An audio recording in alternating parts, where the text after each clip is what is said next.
Since the year 2008, the average rent of a studio apartment in San Francisco has increased more than 22%. In the Mission District specifically, there have been instances of rent rising over 60%. The dot-com boom in the 90s brought a young, affluent, predominantly white population to the Mission District. Before this time, the Mission District attracted many recently immigrated Latin Americans due to the cheap rent. Today, over 50% of Latinos in San Francisco live in the Mission District, but this number is rapidly decreasing as families are forced to leave as a result of rent increases. Prior to World War II, a barrio, which is a Latin American community, was located on Rincon Hill in San Francisco. This community was uprooted to create the landing for the Bay Bridge, and as a result, many Hispanic residents moved to the Mission District, which was an Anglo blue-collar neighborhood at the time. In addition, in the 1940s, San Francisco began to play host to many Latin American migrants due to the establishment of the Braceros program, which recruited workers from Mexico during wartime. This initiated white flight within the district and gave the mission its Latin character.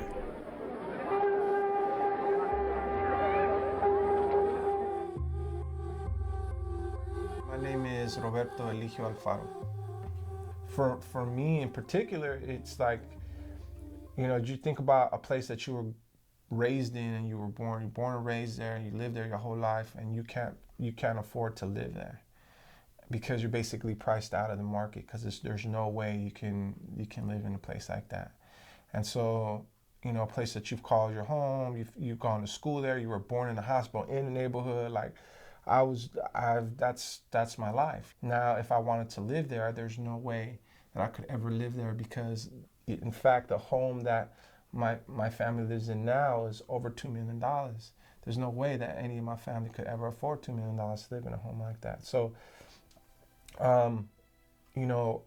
we have lived in that home longer than the owners own it.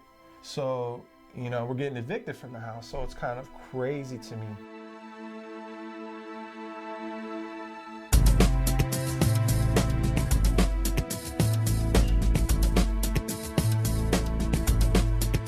Following miracles,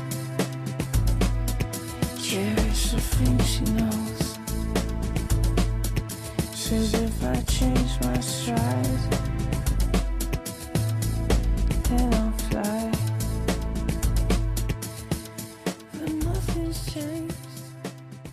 My name is Luis Vasquez Gomez, and I'm a family resources specialist at La Raza Community Resource Center. Yeah, somebody bought the place that I live, so we had to move. We couldn't, that's the only way it works here. People, that's the thing, how people get evicted is people come and buy your place.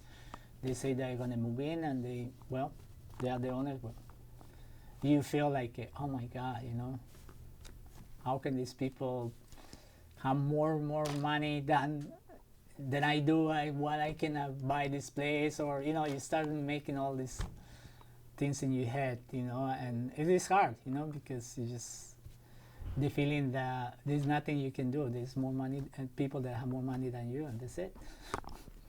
People feel very kind of in a wave of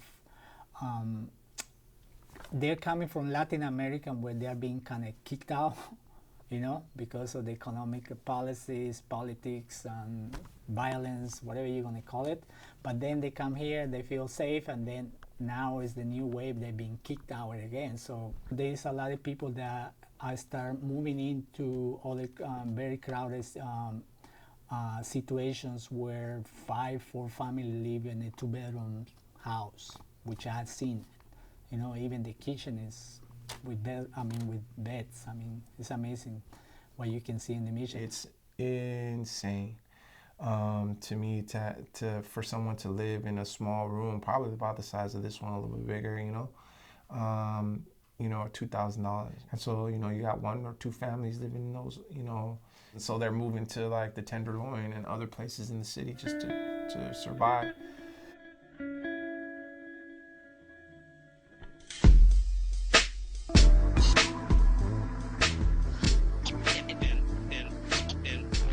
different things that are like a lot more serious. Like, for example, I seen a house, and the residents in the house, they were protesting their landlord because the landlord wasn't, because they were basically going to get evicted. And so we had all these families, and there was a big protest, and I was out there with them because they were my neighbors, and I knew them for a long time, for about 20 years. I think maybe a day or two later, that house caught on fire, and those people had to leave that building.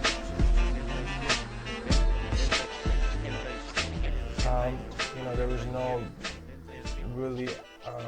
one could really find out why or how that happened, but the building caught on fire. And so there's been examples of that where buildings catch on fire with tenants in them when they're about to go through like this big process of either remodeling or changing owners or whatever. And so you see these things like that happen all the time. Well, when I first signed the lease, there was, it was still the old Pink Projects, Valencia Gardens, and it was a very dangerous neighborhood. In fact, nobody would come up here. It's definitely a lot different now. There's no other commercial spots really to speak of above 16th. Coffee shops tend to do that to neighborhoods, though.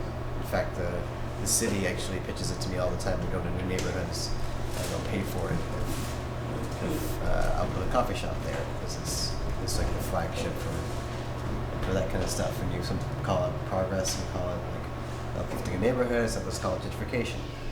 It's all based on perspective, really. That's what it comes down to. It's not like I'm any part of intentionally trying to push people out, but it's just a natural progression as the economy picks up and neighborhoods change and they morph, and some neighborhoods are going to go down too. Some neighborhoods are going to go on the down slope, and that's just natural. So it's a natural progression of things, it's an ebb and flow of things, and that's just the way it is. It always has been and always will be. One of the things that we spoke about was how this is not very different to when the colonizers came to America. That sense of entitlement, that sense that this belongs to me and we live there, I don't know, doesn't matter. So they come with that sense of entitlement, which is this is mine, or I have the money to do whatever I want to do, but never is that point of engagement to the community. It's a very desirable, very diverse neighborhood, and over the years it has attracted many people, and that's a very positive thing. But with that comes some challenges. Mission over the years has changed from a neighborhood that had a lot of different ethnicities, to being an Irish neighborhood, an Italian neighborhood, to being a Latino neighborhood, and we are constantly changing, and we want to embrace that change and welcome the people that are coming in and what they bring, to the table.